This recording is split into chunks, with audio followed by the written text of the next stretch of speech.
So, Millie, let's start with the basics then. Why did Legal in General decide to make a podcast? Thanks, Neil. So, as you point out, I work in the retirement division of Legal in General. So there were two prompts to do in this podcast, and both came from some insight from research. And the first was, we had done some research just before we approached you guys, which was, it showed that people were not engaging in retirement planning. We found out they're actually spending more time choosing their next bathroom or a car than making a decision on their retirement future, a decision that could impact them for sort of decades. So we needed to find new ways to get people interested in the topic. And then the second piece of research is around us as a brand. We're seen very much as an expert brand, so we're what's called in brand category terms a sage, very wise and knowledgeable, but we're perhaps lacking emotional warmth. And I wanted to do more content that had a strong element of human interest and was empathetic. And I'd also seen some research around podcasts and the engagement and some findings around the human voice and stimulating endorphins and all that, and the intimacy of the medium. So I thought that was really interesting if we wanted to make an emotional connection. It's a really nice combination, that, isn't it? Because audio, everything that we know about audio says two things. Firstly, emotional connection, intimacy, as you say. And secondly, depth and engagement and level of detail that you can go into, because you're listening for 20 minutes, not 20 seconds. And so those two qualities of audio come together to serve what you were trying to achieve really well. Yeah, definitely. Just to explain the process slightly, we had that kick-off meeting where everything suddenly came together. Craig turned up an hour late, sweating because he'd gone to the wrong place, had just got off a plane from Spain. But that kick-off meeting was where it all came together, wasn't it, really? Yeah, it was just the most impressive meeting I've possibly ever been in. It just felt so productive. Emma, the campaign manager, and I walking in going, okay, well, I think at the end of this we're gonna have a podcast. How we're gonna get there, I've no idea. And then, as I say, over the space of a couple of hours, it all just came together, and that was really comforting and really great to know that actually this is the format we're going to take for each episode. This is the kinds of things we're going to do with each bonus episode. Everybody was clear on that. And I think having Craig in the room was obviously gold for him, both kind of being prepped as a presenter, but also having that teacher lens and being able to input into our discussions and say, yeah, this is the kind of stuff teachers are asking, or this is the kind of stuff teachers have no clue about. So we're bringing the answer to them.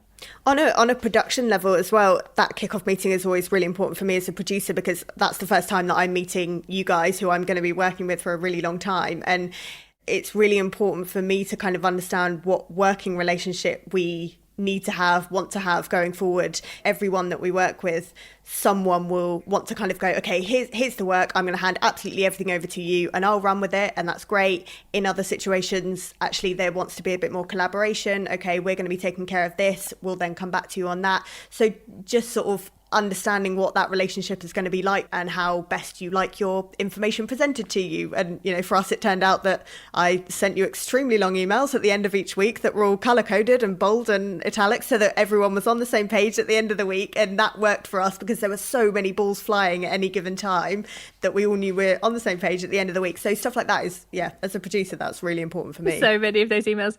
Lauren, we still need this guest. Lauren, we still need this guest. But in a nice font, so that at least it delivers it nicely. You were incredibly patient with us. And there was a couple that was just so stressful and went right down to the wire. But every time we did it.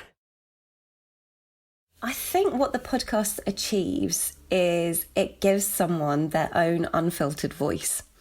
Because with a magazine, inevitably, there is a certain amount of framing that goes on through the writer, through the editor. There will always be a slight change to the tone, or bits will have to be taken away because we don't have endless pages. With a podcast, you hear someone's voice, you hear their highs and their lows throughout the conversation, and you get much more of an unfiltered sense of who that person is. One of my favourite episodes is Rose McGowan, when she was launching her book Brave, which talked about her childhood, but it also talked about the Me Too movement and the issues she'd had with, and I'm going to call him the monster because she refused to name him in the book, and I don't want to either. But to hear her perspective on that without any kind of other framing was such a privilege. And I think that she's been done a massive disservice in the media. And a podcast can do that in the way a written piece can't. I would encourage any communications professional to go down this route, because if you have a complex story that cannot be squeezed into a tweet or a press release, then a podcast is a great way to do justice to your story. You are taking something that is very precious to you, your story, and you are giving that to somebody else to handle and retell. And that requires a small leap of faith on our part, and we took that leap of faith, but also a huge degree of trust that the team you're working with is going to look after that story and retell it faithfully to the truth and to the people that were involved. And with any podcast that we create, there's always an early conversation that says, do you want a famous person? Do you want an influencer? Do you want someone from in-house to present it? And all of those are relevant and valid in different circumstances. But the presenter in this case was Gavin Esler, former Newsnight, senior BBC journalist, former BBC Washington correspondent, proper big hitter.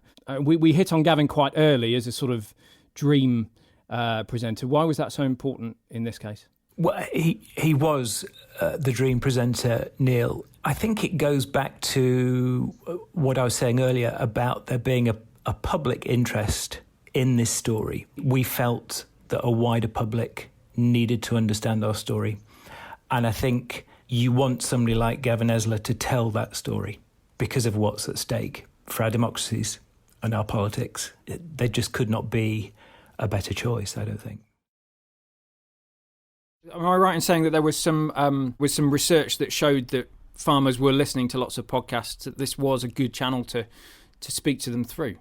Yeah, I think so. So again, sort of back in early 2018, I had access to sort of a piece of wider industry research that showed that farmers were over-indexing in terms of consumption of podcasts. So that's because a lot of the time farmers are doing manual work. They're often in their vehicles, and so they have the opportunity to listen to podcasts. So that was the first bit of insight that got us onto the idea. And by probing a bit further, speaking to some of our local agents, so just to elaborate, NFU Mutual, we have about 300 local agencies that manage the relationships with our farming customers at a local level. They confirmed that over-indexing on consumption of podcasts was a trend that they recognised. And then we did some more specific validatory research, which again supported that insight and suggested that it would be a good channel by which to engage our farming customers. Within the farming community, credibility is a really big thing. So we had to have a presenter that would have credibility with our farming audience. And we knew Will was a sort of an emerging leader, a voice within the industry. But most importantly, he was a farmer, first and foremost. It was somebody who could put our customers at ease. Will was really able to achieve that because obviously, he could relate to the farmers on an individual basis based on his own farming experience. So I think of all the different options available, Will was a really strong choice for us. So Jeff, as producer, your background is Radio 4. You work with very high-profile presenters. You work with lots of professional broadcasters. Will, by his own admission, was not a professional broadcaster, but had an insight into the industry and was spot on for the audience. So what sort of challenge as a producer does that present to you? I honestly don't think of it as a challenge. And I do work with lots of high-profile people, but it's generally in areas I know something about, whether it be books or film or politics or history or whatever it might be. Whereas getting to work with Will, and I'm not just saying this for the sake of the podcast, I've learned more in the course of working on this podcast from somebody in a sector I know so little about. So to work with somebody like Will, who has got all the knowledge and enthusiasm and warmth I'm not interested if it takes a couple of takes to get him to sound less nervous or more natural or whatever it might be, because he's winning in spades over those people every time. We've talked already about how we wanted to kind of change the perception of lawyers and humanise them. And a lot of information came out of that listener research demonstrating that the perception of lawyers was changed. They saw them as more helpful, someone they would feel comfortable talking to and confiding in. And crucially, they didn't see lawyers as intimidating as what they had previously. So that was really, really great data to be able to refer back to when going for budget for season 2. And we also had, a huge number of downloads. We had 70,000 downloads from season 1. So we're, incredibly proud of that. And we're hoping that we can build on that for series 2. And also I'd say it's worth noting what, again, Alison and the team did very well. They knew at the outset what they wanted as an objective. And that, again, for a lot of brands is very different. You see a lot of brands looking at brand funding podcasts. As I said to you, it's vanity. It's like, the reason for doing this is what? Well, we have a story to tell, it's self-publishing. But whereas I think, as Alison said, there was a very genuine need of what our objective is. We want to change perception, be seen to be more approachable and be accessible. Having that as your DNA through just gives everyone total focus. Whereas a lot of organisations will approach, from our experience, will approach podcasting without necessarily going through the same decision-making process of what we want as from a marketing channel as an end objective. And I think, the success here is because there is objectivity of what we want as an end result. So to finish off then, hints, tips, advice for anybody else who was going in to do the same thing. Now that you are 18 months or so down the road, what would be your main lesson from the whole process? I think to know your audience and what you want to get out of it from the outset is really important. Establish how you're going to reach that audience. Otherwise, you're just shouting into a cave. And I think I've seen a lot of my peers and other organisations trying to do this, and kind of it just peters out, or they just don't have the audience. And it comes down to doing it properly, really, and being committed, because a lot of them don't seem to have the early commitment, seem to want to dip their toe in the water and try it, and are kind of doing it in their basement with their mates, probably not really thinking about the end product in the same way. My advice to everybody is do it properly, work with professionals and take advice and take feedback. It needs to be a collaborative process to get the best result.